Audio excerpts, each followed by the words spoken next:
Hello friends, welcome to your channel Catalyst Soni and this is Soni Singh.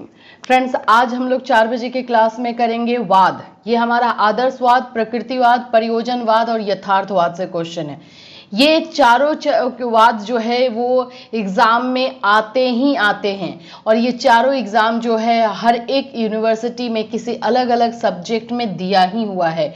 चाहे हम Lucknow university की बात कर ले, चाहे हम अवध यूनिवर्सिटी की बात कर ले, चाहे हम बिहार की यूनिवर्सिटी की बात कर ले, ये दिया हुआ है।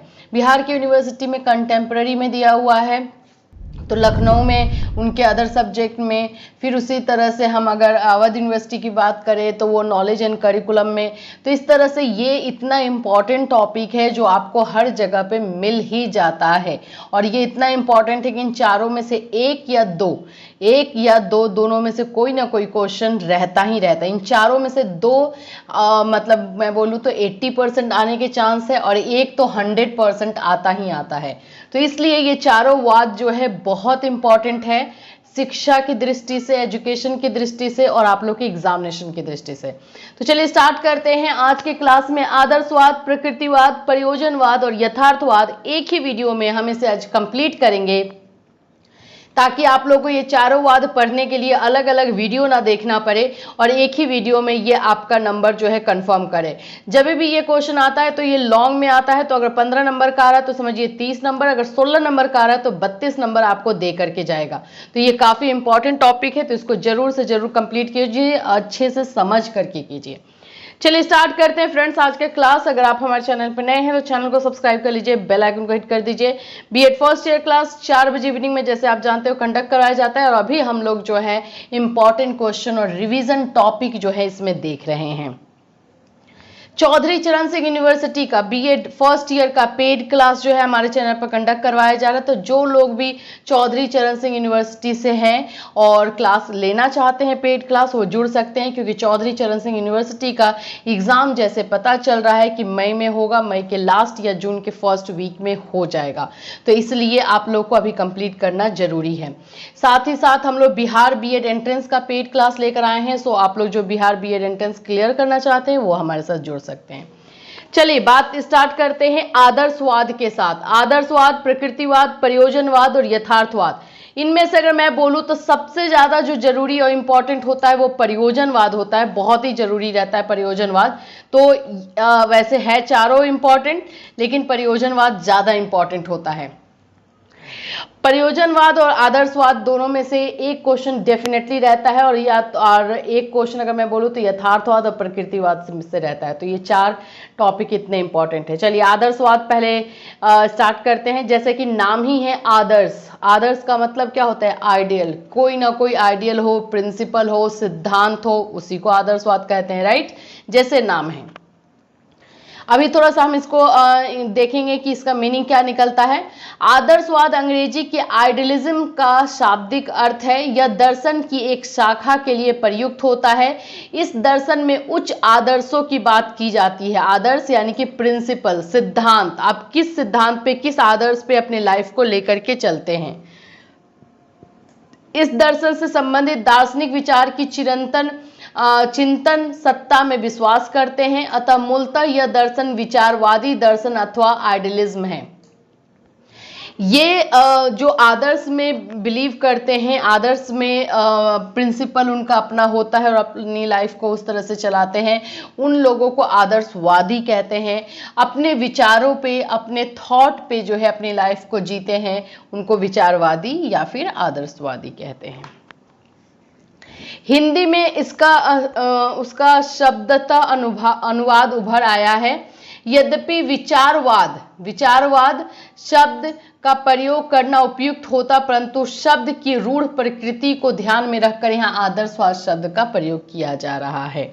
जैसे कि आप ये पिक्चर देख रहे होंगे, इस पिक्चर में आप क्या देख रहे हैं कि एक इंसान है।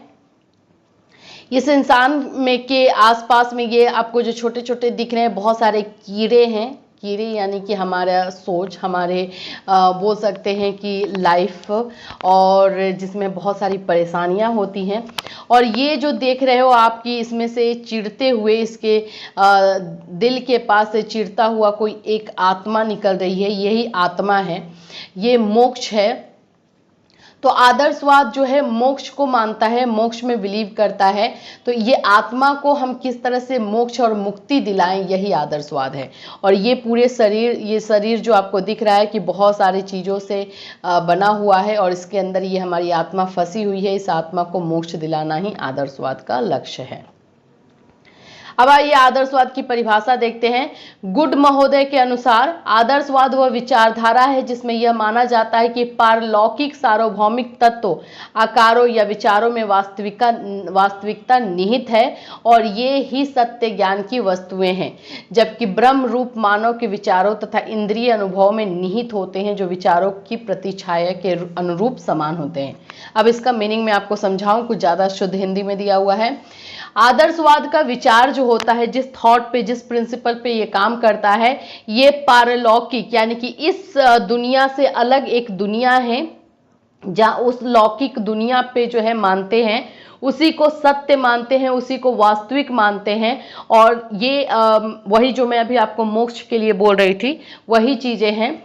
और इसमें ये मानते हैं कि हमारी इंद्रियों के द्वारा जो है जो हमें अपने इंद्रियों के द्वारा दिखाई देती है, उसके अलावा हमारे अंदर एक जो है ब्रह्म रूप है, जो कि हम उसको झांक कर देख सकते हैं और उसको पा सकते हैं। रोजन ने क्या बोला है? आदर्शवादियों का विश्वास है कि ब्रह्मांड की अपनी बुद्धि और इच्छा और सब भौतिक वस्तुओं को उनके पीछे विद्यमान मन द्वारा स्पष्ट किया जा सकता है। तो आदर्शवादी ये मानते हैं कि इस ब्रह्मांड में बहुत सारी ऐसी शक्तियां हैं, बहुत सारी ऐसी चीजें हैं जिसको हम अपने मन द्वारा देख सकते हैं, लेकिन नॉर्मली वे में अगर हम देखना चाहें तो हम नहीं देख पाएंगे। हमारे अंदर का जो आंतरिक मन है उसके द्वारा देखेंगे। तो सबसे पहले तो हमें उस आंतरिक मन को जगाना होगा और उसके बाद हम इस ब्रह्मांड में जो भी भौतिक वस्तु हैं, जो इच्छा है, जो बुद्धि है, जो रियल सत्य है, उसको हम पा सकते हैं। ठीक है, अब देखेंगे आदर्शवाद के मूल सिद्धांत, किस प्रिंसिपल पे यह आदर्शवाद काम करता है। सबसे पहले तो है यह ब्रह्मांड ईश्वर द्वारा निर्मित है। जैसे मैंने आपको बताया ही, ये ईश्वरीय शक्ति में मानते हैं, पारलौकिक शक्ति में मानते हैं, उसको अचीव करने में मानते हैं, मोक्ष को प्राप्त करने में मानते हैं। तो इनका पहला सिद्धांत यही है कि जो पूरा ब्रह्मांड बना है या ये पूरी जो दुनिया बनी है, ईश्वर द्वारा बनी है और हमें जो है अपनी लाइफ में ईश्वर को पाने की ही कोशिश करना है। आदर्शवादियों का विश्वास है कि इस ब्रह्मांड की कोई नियामक सत्ता अवश्य है और यह सत्ता अनादि तथा अनंत है और इसका स्वरूप आध्यात्मिक है। प्लेटो की दृष्टि से यह सत्ता ईश्वर है जो विचारों की सहायता से सृष्टि की रचना करता है। हीगल के अनुसार ब्रह्मांड के मूल में दो तत्व हैं, एक है आत्मा और दूसरा है प्रकृति यानी पुजल। उनके अनुसार परमात्मा यानी परम मन पदार्थ से इस ब्रह्मांड की रचना करता है। ठीक है, तो पहला है यह ब्रह्मांड ईश्वर द्वारा निर्मित है, यह सिद्धांत पे काम करता है। दूसरा है भौतिक जगत की अपेक्षा आध्यात्मिक जगत श्रेष्ठ है। यहाँ पर भौतिक जगत क्या हुआ? ये जो फिजिकल चीजें हमें दिखाई देती है, बिल्डिंग है, नदियां हैं, पर्वत है, ये सारी भौतिक चीजें हुई। ठीक है, तो अध्यात्म की दृष्टि से बोलें या फिर हम आदर्शवाद की आइडियलिज्म के दृष्टि से बोलें, उन लोगों के अनुसार ये जो पृथ्वी है, ये जो पेड़ हैं, धरती हैं, पर्वत है, ये सारी चीजें जो है कुछ नहीं है। इसमें सबसे ज्यादा जो श्रेष्ठ चीज है आध्यात्म है। अपने मन को जो है ईश्वर के साथ जोड़ना, उस शक्ति के साथ जोड़ना जो इस शक्ति को, जो इस ब्रह्मांड को बनाए हुए है, वो सबसे श्रेष्ठ है, ये आदर्शवादी मानते हैं। प्लेटो ने इस ब्रह्मांड को दो जगतों में बांटा है, विचार जगत और वस्तु जगत। तो वस्तु जगत यही हो गए नदियां, पेड़ पौधे, पर्वत, और विचार यानी कि हमारा थॉट, हमारा सोच, हमारे अंतर आत्मा। उनका स्पष्टीकरण है कि विचार नित्य और अपरिवर्तनशील है, इसलिए वे सत्य है और उनसे बना विचारों का जगत भी सत्य है। इसके विपरीत पदार्थ अनित्य और परिवर्तनशील नोट है, इसलिए असत्य है और उनसे बना जगत भी असत्य है। उनके अनुसार यह भौतिक संसार विचार जन्य संसार की अभिव्यक्ति मात्रा है। तो आप समझ में आया, इनको भौतिक जगत जो फिजिकल चीजें हैं इस दुनिया में, उससे ज्यादा श्रेष्ठ क्या है, उससे ज्यादा श्रेष्ठ जो है आध्यात्म है। अपने मन को ईश्वर से जोड़ना या ईश्वर को इस ब्रह्मांड में ढूंढना, उसको खोजना और उसको पाना ही जो है श्रेष्ठ है।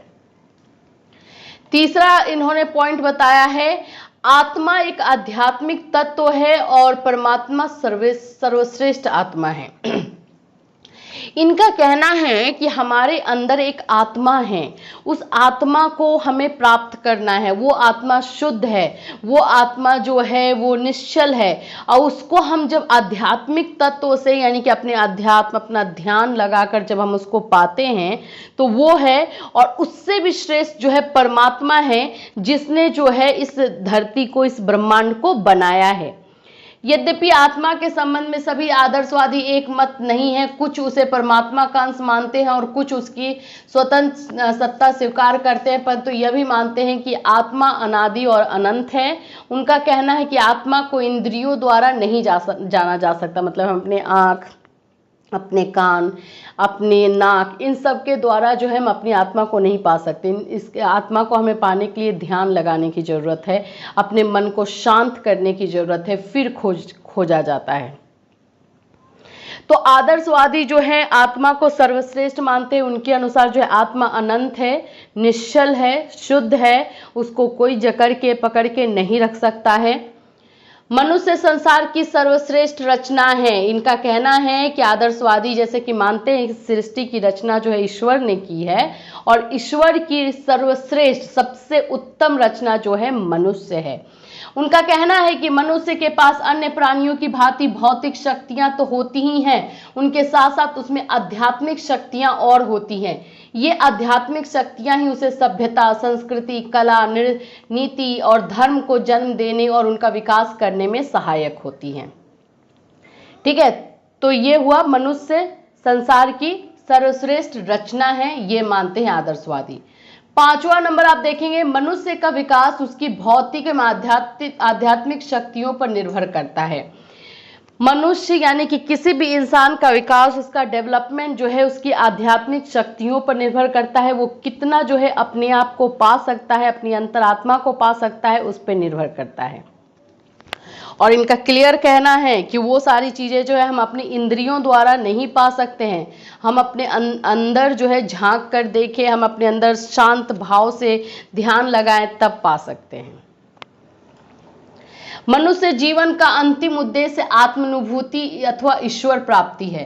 वही जो मैंने आपको बताया कि अंत में आदर्शवादी यही मानते हैं कि इसका लक्ष्य यानी कि किसी भी मनुष्य का लक्ष्य यह है कि हम अपने आप को उस ईश्वर से जोड़े, या फिर हम अपने उस आत्मा जो हमारे अंदर बसी हुई है उससे जोड़ें, उसको हम फील करें, रियलाइज करें, जिसको हम ईश्वर का नाम देते हैं। तो ईश्वर की प्राप्ति या मोक्ष की प्राप्ति जो है आदर्शवादियों के अनुसार किसी भी मनुष्य का लक्ष्य है। तो यहाँ पे हुआ आदर्शवादियों के अनुसार। आदर्शवादियों के अनुसार शिक्षा भी ऐसी होनी चाहिए जिससे कि चरित्र का निर्माण हो, जिससे कि मोक्ष की प्राप्ति हो, जिससे कि हम अपने अंतरात्मा को देख सके, जिसमें सिद्धांत हो, प्रिंसिपल हो। इसी तरह से प्रकृतिवाद क्या है? अब दूसरा हमारा जो टॉपिक है वो है प्रकृतिवाद। जैसे कि इसका नाम है, प्रकृति से जुड़ी हुई है, नेचर से हमारी जुड़ी हुई है, और इनके सिद्धांत भी देखेंगे। प्रकृति पाश्चात्य दर्शन की वह विचारधारा है जो प्रकृति को मूल तत्व मानती है। मतलब अब वहां पे जैसे ईश्वर को मूल तत्व माना जाता था, यहाँ पे प्रकृतिवाद में प्रकृति को मूल तत्व, नेचर को मूल तत्व माना जाता है। इसी को इस ब्रह्मांड का कर्ता और उत्पादन कर्ता मानती है, उपादान कारण मानती है। मतलब इनका कहना है कि जो ब्रह्मांड बना है ये हमारी प्रकृति की वजह से है, प्रकृति ही इसकी जन्मदाता है, प्रकृति ही इसकी पालनहार है, सब कुछ जो है प्रकृति है। ये प्रकृतिवाद का विचारधारा है। ईश्वर को बिल्कुल नहीं मानते हैं ये लोग। प्रकृतिवाद वह विचारधारा है जो प्रकृति को ईश्वर से अलग करती है और आत्मा को पदार्थ के अधीन करती है और अपरिवर्तनशील नियमों को सर्वोच्च मानती है। इनके अनुसार प्रकृति द्वारा जो बनाए गए नियम हैं वो अपरिवर्तनशील हैं, वो बिल्कुल चेंज नहीं हो सकते हैं और प्रकृति ही नियम बनाती है। यहाँ पे आप इस पिक्चर में देख रहे होंगे जैसे कैसे इंसान जो है प्रकृति के साथ हाथ मिलाया है और प्रकृति उसको इस तरह से पकड़ी हुई है। प्रकृति ही जो है कि इंसान को हाथ पकड़कर आगे ले जाती है। यही जो है प्रकृतिवाद का मानना है, आदर्श है और इसी के सिद्धांत है। देखिए थॉमस लैंग ने क्या बोला है, प्रकृतिवाद आदर्शवाद के विपरीत मन को पदार्थ के अधीन मानता है और यह विश्वास करता है कि अंतिम वास्तविकता भौतिक है, आध्यात्मिक नहीं। जैसे आदर्शवाद में क्या था कि भौतिकता यानी जो फिजिकल चीजें थी, जो पेड़ पौधे पर्वत नदियां, ये सबको बिल्कुल नहीं मानता था। यहाँ पे प्रकृतिवाद में उल्टा है, यहाँ पे उसी को रियल माना जाता है, उसी को वास्तविक माना जाता है।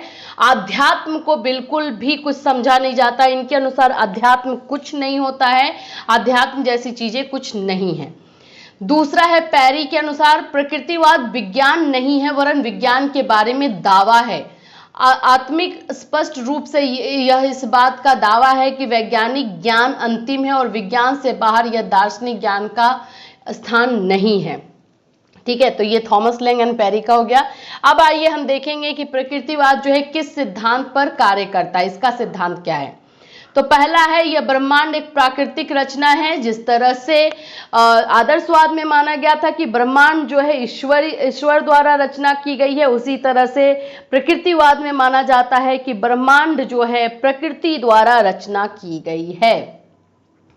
प्रकृतिवादियों के अनुसार संसार का कर्ता और करण दोनों स्वयं प्रकृति ही हैं। ठीक है, अब दूसरा देखें, यह भौतिक संसार ही सत्य है, मतलब कि ये जो फिजिकल चीजें हमारे आसपास दिखाई देती है यही रियल है, यही वास्तव है। प्रकृतिवाद भौतिक संसार को ही सत्य मानता है। उसका स्पष्टीकरण है कि इस संसार को हम इंद्रियों द्वारा प्रत्यक्ष कर रहे हैं, मतलब प्रत्यक्ष रूप से देख रहे हैं, सुन रहे हैं, सूंघ रहे हैं, छू रहे हैं, तो यही रियल है, अतः यह सत्य है। इसके विपरीत आध्यात्मिक संसार को हम इंद्रियों द्वारा प्रत्यक्ष नहीं कर पाते, इसलिए वो असत्य है। प्रकृतिवाद ये मानते हैं कि हम अपनी इंद्रियों द्वारा जो चीज देख पाते हैं, सुन पाते हैं, सूंघ पाते हैं, छू पाते हैं, वही रियल होता है, और जिसको हम नहीं कर पाते अपनी इंद्रियों द्वारा वो वास्तविक नहीं है।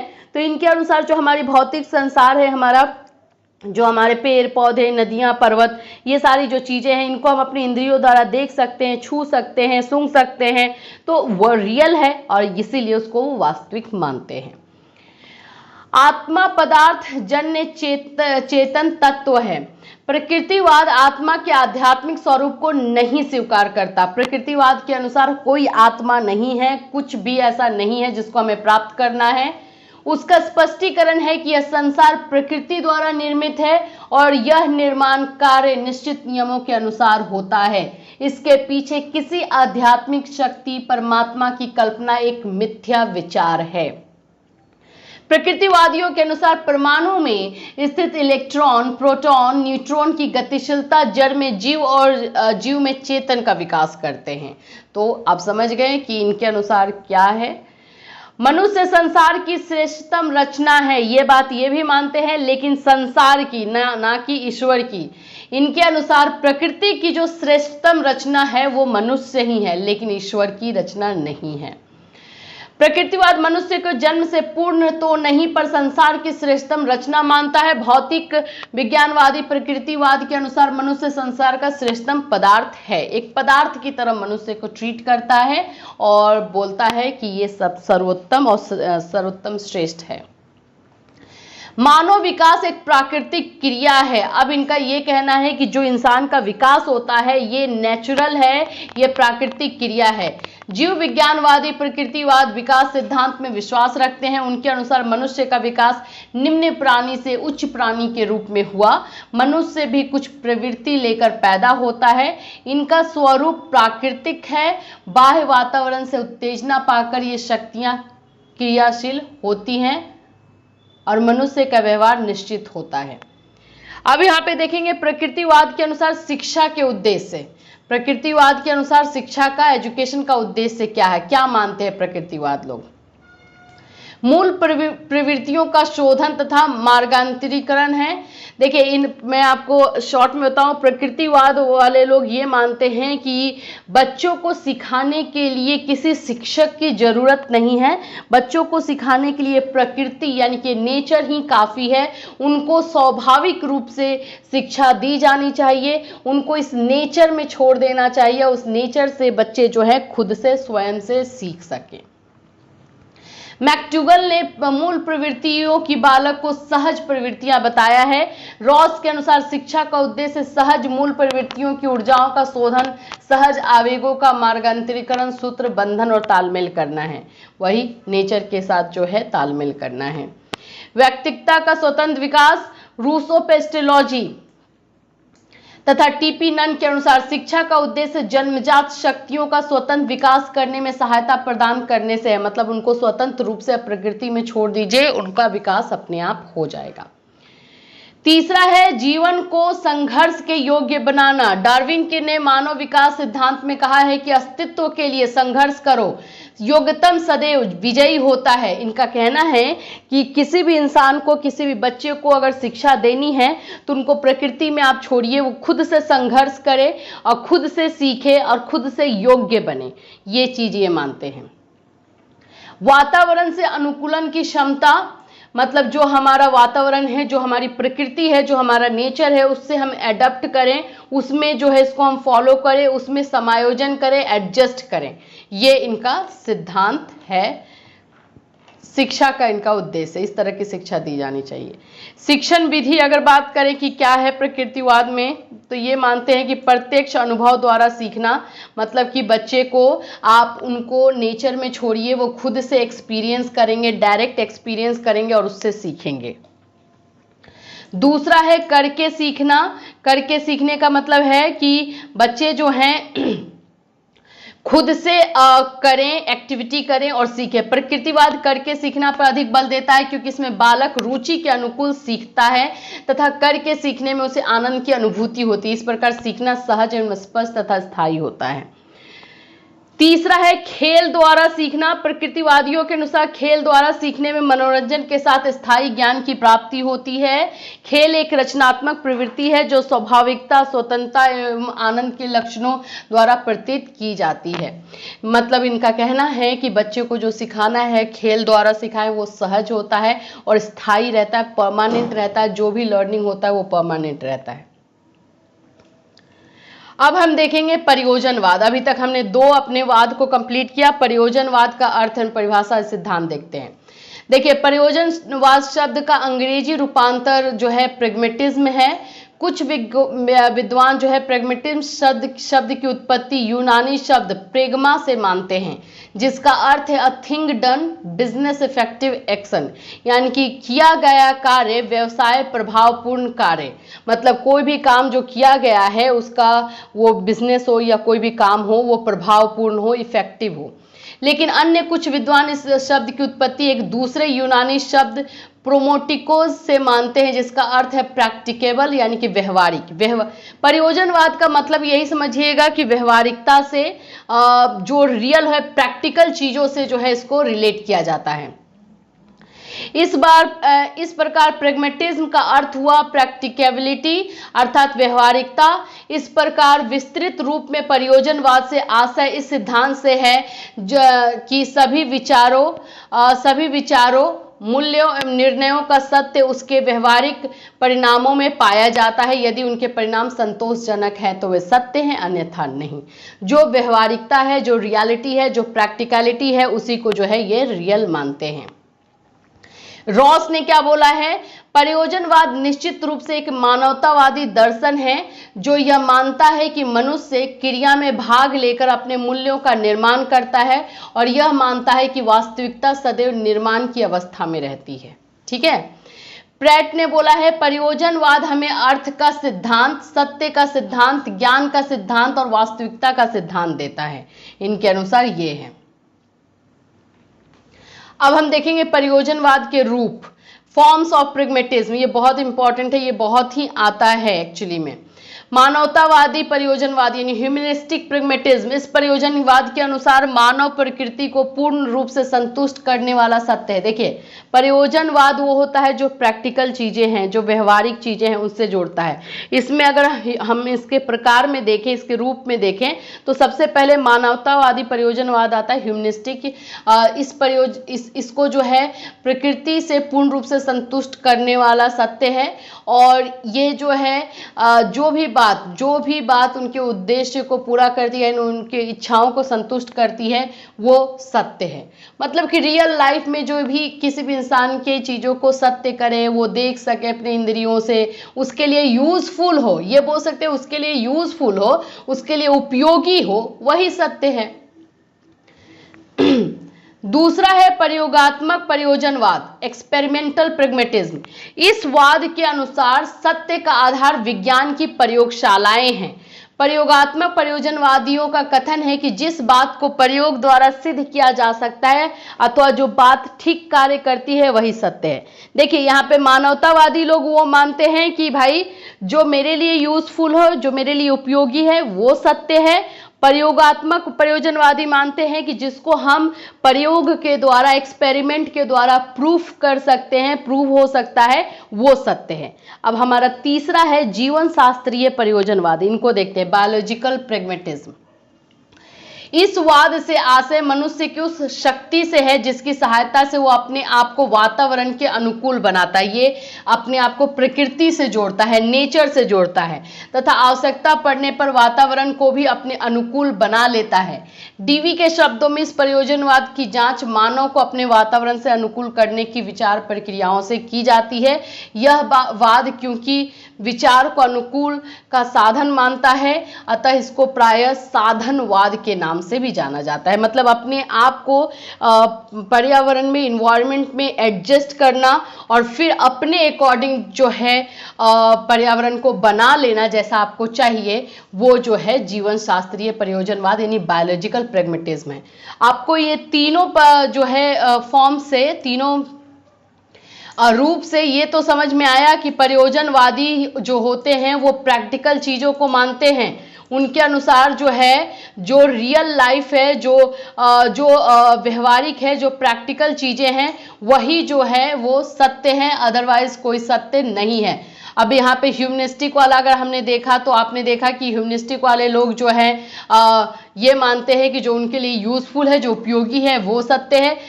एक्सपेरिमेंटल जिसको प्रयोग करके प्रूफ कर सकते हैं, उसको मानते हैं। और जीवन शास्त्री तो उनसे भी एक कदम आगे हैं, वो इस पर्यावरण में रहते हैं, पहले खुद को अडॉप्ट करते हैं और फिर अब पर्यावरण को अपने अकॉर्डिंग बना लेते हैं। तो ये तीन तरह के प्रयोजनवाद के फॉर्म हैं। प्रयोजनवाद के दार्शनिक सिद्धांत क्या है? तो पहला है संसार का सर्वश्रेष्ठ प्राणी मनुष्य है, ये भी मानते हैं। प्रयोजनवादी में मनुष्य को संसार का श्रेष्ठ प्राणी माना है। मनुष्य को सर्वश्रेष्ठ प्राणी मानने के कारण मनुष्य को मनोशारीरिक प्राणी डोना, मनुष्य का विचारशील होना ही इसकी मुख्य विशेषता है। मनुष्य में अनुकूलन की अद्वितीय क्षमता है, वह पर्यावरण को अपने अनुकूल नियंत्रित करने की भी क्षमता रखता है। तो प्रयोजनवादी अलग तरीके से जो है मनुष्य को सर्वश्रेष्ठ प्राणी मानते हैं। इनके अनुसार मनुष्य रियली में श्रेष्ठ है, इसलिए कि उसके पास मनोशारीरिक है, मतलब दिमाग भी है, शरीर भी है, और ये जो है विचारशील है, इसके पास अपने थॉट है, इसके पास दिमाग है जिसको वो यूज कर सकता है और यूज करके प्रकृति को भी अपने अकॉर्डिंग ये बना सकता है, इसीलिए इसको मानते हैं। दूसरा है संसार का निर्माण अनेक तत्वों से हुआ है। प्रयोजनवाद अपने आप में बहुत तत्ववादी हैं। इस विचार की मान्यता है कि हमारे इस विश्व की रचना विभिन्न तत्वों के माध्यम से होने वाली विभिन्न प्रकार की क्रियाओं के परिणाम स्वरूप हुई है। हमारे विश्व निर्माण की प्रक्रिया सदैव चलती रहती है। इनके अनुसार जो ब्रह्मांड का निर्माण हुआ है वो तत्वों से हुआ है और ये हमेशा चलती रहती है। तीसरा है इनका सत्य शाश्वत नहीं अपितु परिवर्तनशील है। इनके अनुसार जो सच है वो हमेशा एक ही नहीं रहता, वो बदलते रहता है, उसमें चेंज आते रहते हैं, टाइम के अकॉर्डिंग वो बदलता है। केवल भौतिक संसार ही सत्य है, इनके अनुसार जो फिजिकल चीजें हैं वही सत्य हैं, ये मानते हैं। फिर है सामाजिक विकास का महत्व, इनके अनुसार जो है समाज का महत्व है, क्योंकि हम समाज में रहते हैं, समाज जो है हमारे लिए बनाया गया है, हमारे कामों के लिए बनाया गया है, हमारे बोल सकते हैं सुविधा के लिए बनाया गया है, तो उसको इंपॉर्टेंस देते हैं। प्रयोजनवादियों की शिक्षा की मुख्य विशेषता क्या है? प्रयोजनवादियों के अनुसार जीवन क्रिया है तथा बालकों को सच्चा ज्ञान केवल क्रिया के माध्यम से ही मिल सकता है। इसके लिए आवश्यक है कि बालकों को कार्य तथा अनुभव करने से अधिक अवसर प्रदान किया जाए। यहाँ पे प्रयोजनवादी भी चाइल्ड सेंटर्ड एजुकेशन को मानते हैं। इनके अनुसार बच्चे को ज़्यादा से ज़्यादा एक्सपीरियंस करने दिया जाना चाहिए ताकि वो खुद से सीखे और जो सीखे वो परमानेंट हो उनके लिए। दूसरा है समाज में निरंतर परिवर्तन हो रहे हैं, इसलिए शिक्षा को भी समाज की आवश्यकता के अनुसार परिवर्तित हो जाना चाहिए। प्रयोजनवाद पूर्व निश्चित सिद्धांतों तथा अंतिम सत्यों का खंडन करता है। इनके अनुसार ऐसा कुछ नहीं है जो पहले से सिद्धांत बनाए गए हैं उसी पे चले। इनके अनुसार ऐसा कुछ नहीं है जो बन गया है वही सत्य है, ये चेंजेबल है, परिवर्तन इसमें होते रहता है। तीसरा है प्रयोजनवादी ज्ञान के लिए ज्ञान के सिद्धांत का खंडन करता है तथा कहता है कि अपने अनुभवों द्वारा ही सच्चा ज्ञान प्राप्त कर सकता है। ये अनुभव वातावरण परिस्थितियों के अनुसार बदलते रहते हैं, ये एक्सपीरियंस को ही सब कुछ मानते हैं। प्रयोजनवादियों की मान्यता है कि बालक की शिक्षा समाज के माध्यम से होनी चाहिए जिसमें उसमें सामाजिक गुण विकसित हो सकें। आधुनिक जनतंत्रीय युग में प्रयोजनवाद की मान्यता है कि राज्य को बालक को शिक्षित करने का दायित्व तो अपने ऊपर लेना चाहिए, इससे बालक के प्रभावशाली विकास में सहायता प्राप्त होगी। प्रकृति को ये देने के लिए नहीं बोलते हैं। इनके अनुसार समाज में रहना है और समाज के गुणों का विकसित होना बहुत जरूरी है, तो वो राज्य के थ्रू ही होना चाहिए। तो इस तरह से प्रयोजनवादी को आप समझे, ये प्रैक्टिकल चीजें हैं, व्यवहारिक चीजें हैं, उसको हमने समझा। अब हमारा लास्ट जो है यथार्थवाद है, जिसको हम देखेंगे। यथार्थवाद जिसको हम बोलते हैं रियलिज्म, रियलिटी से के नजदीक, बहुत ही रियलिटी के नजदीक है। अब इसको देखते हैं। यथार्थवाद का अर्थ, यथार्थवाद को अंग्रेजी में रियलिज्म कहते हैं। यह शब्द दो शब्दों के योग से बना है, रियल प्लस इज्म। रियल का अर्थ है वस्तु और इज्म का अर्थ है वाद। अतः यथार्थवाद का अर्थ है वस्तु संबंधित विचारधारा। वस्तुओं की वास्तविकता में विश्वास रखने के कारण ही इसे यथार्थवाद कहते हैं। यथार्थवाद के अंतर्गत सिद्धांतों और विचारों का कोई महत्व नहीं है। मतलब ये फुल्ली अगर हम बोले तो आदर्शवाद के अपोजिट है। ये किसी भी तरह के विचार, किसी भी तरह के सिद्धांत को नहीं मानता। इनके अनुसार जो वस्तु है, जो हमें दिख रही है चीजें, जिसको हम अपने इंद्रियों द्वारा देख पा रहे हैं, वही सत्य है। अभी यहाँ पर आप देखिए, अभी हम यहाँ पे क्या देख पा रहे हैं कि टीचर है जो कि शिक्षा से रिलेटेड है। ये तो टीचर है, इसको पढ़ाने का काम है, लेकिन ये एक्चुअली में क्या कर रहा है, सो रहा है। ये स्टूडेंट है और ये स्टडी का बोझ है इसके ऊपर जो अकेले लेकर के झेल रहा है। ये यूनिवर्सिटी है जो कि स्टूडेंट को शिक्षा देने का दम भरती है, तो ये इसके जेब से पैसे निकाल रही है। तो इसके अकॉर्डिंग, यथार्थवाद के अकॉर्डिंग जो है प्रेशर किसके ऊपर आ रहा है, तो स्टूडेंट के ऊपर। चलिए अब इसको हम आगे समझेंगे। विद्वानों द्वारा यथार्थवाद की अग्रलिखित परिभाषा दी गई है। ब्राउन ने क्या बोला है, यथार्थवाद के अनुसार समस्त भौतिक वस्तुएं अथवा बाहरी जगत के पदार्थ वास्तविक है तथा उनका अस्तित्व देखने वाले से अलग है। यदि उनको देखने वाला व्यक्ति न तो भी उनका अस्तित्व होगा और वे वास्तविक होंगे। इनके अनुसार जो वस्तु है वो वास्तविक है, अगर हम उनको देखते हैं तो भी। आज हमें बहुत सारी चीज़ों के बारे में साइंस के थ्रू पता चल गया है तो हम उसे सत्य मानते हैं, लेकिन वो सारी चीज़ें भी सत्य है जिसके बारे में अभी हमें पता नहीं है, लेकिन वो एग्जिस्ट करता है इस दुनिया में, तो वो भी सत्य है। बटलर का कथन है, यथार्थवाद इस संसार को सामान्यतः उसी रूप में स्वीकार करता है जिस रूप में वो हमें दिखाई देता है। चलिए यहाँ पे दो हो गए। अब इनके यथार्थवादियों के हम सिद्धांत देखेंगे। ज्ञान की प्राप्ति इंद्रियों द्वारा ही संभव है, ये पूरी तरीके से अपने इंद्रियों पर निर्भर है। इनके अनुसार जो हम अपने इंद्रियों द्वारा प्राप्त कर सकते हैं वही ज्ञान है। देख सकते हैं तो ज्ञान है, छू सकते हैं तो ज्ञान है, सूंघ सकते हैं तो ज्ञान है, वही ज्ञान है जिसको हम अपने इंद्रियों द्वारा प्राप्त करते हैं। मनुष्य भौतिक जगत का एक अंग है। ये जो फिजिकल इन्वायरमेंट या ब्रह्मांड हमारे सामने है, इसका एक पार्ट जो है वो मनुष्य है।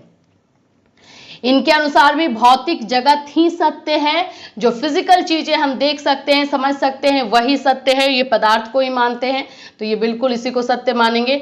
अव्यय का सिद्धांत यानी यथार्थवाद के अनुसार संसार में जड़ तथा चेतन वस्तुएं एक अव्यय बनाती है। व्हाइट हैंड के अनुसार जगत विकास की प्रक्रिया में एक तरंगित अव्यय है। परिवर्तन इस तरंगित जगत का मुख्य लक्षण है। शाश्वत वास्तविकता का सार तत्व प्रक्रिया है। मस्तिष्क को अवयव के कार्य के रूप में जानना चाहिए। आध्यात्मिक संसार का अस्तित्व तो नहीं है, यह बिल्कुल आध्यात्मिक संसार का या फिर परालौकिक या ईश्वरीय शक्ति को बिल्कुल नहीं मानते। उनके अनुसार ये कुछ भी नहीं है, सिर्फ कल्पना है। बालक का विकास संसार की नियमित प्रक्रिया के अनुसार है, मतलब बच्चे का जो विकास होता है, जो संसार का एक नियम है, एक प्रोसेस है, उसी के अकॉर्डिंग होता है। इसमें कुछ भी जो है अलग नहीं किया जा सकता। यथार्थवादियों के अनुसार इस जगत के होने वाले समस्त परिवर्तनों में एक नियमितता होती है। उनके अनुसार मनुष्य का विकास भी कुछ नियमों के अनुसार होता है। तो ये हुए यथार्थवादी। हमने अभी तक जो है 4 वाद किए। 4 वाद, चारों के चारों वाद एग्जाम में पूछता है और चारों वाद आपको एक ही वीडियो में मिल गया। सो आप लोगों को इन चारों वाद के लिए कहीं और जाने की जरूरत नहीं है और आप यहीं से कंप्लीट कर लेंगे। मैं फिर से बता दूं, ये सभी यूनिवर्सिटी में पूछा जाता है, अलग अलग सब्जेक्ट में है। कहीं कंटेम्प्रेरी में है तो कहीं पे नॉलेज एंड करिकुलम में है, कहीं फिलोसफिकल में है, लेकिन है जरूर। तो आप लोग अपने अपने सिलेबस के अकॉर्डिंग देख लीजिएगा, ये आप में जरूर होगा। और ये चारों वाद बहुत इंपॉर्टेंट है। 2 पूछता है, हमेशा 4 में से 2 आता ही आता है, लेकिन एक तो 100% रहता है कि रहेगा ही रहेगा। सो फ्रेंड्स, नेक्स्ट क्लास में फिर से मिलूंगी। जो कुछ टॉपिक आप लोग हमसे पूछेंगे, ये टॉपिक आप ही लोग के थ्रू था कि चारों वाद को मैम एक ही वीडियो में कर दीजिए, तो हमने कर दिया। और भी 2-3 टॉपिक मुझे मिले हुए हैं जो नेक्स्ट क्लास में मैं आप लोग के लिए लेकर के आऊंगी। फिर मिलूंगी। Till then, have a nice day.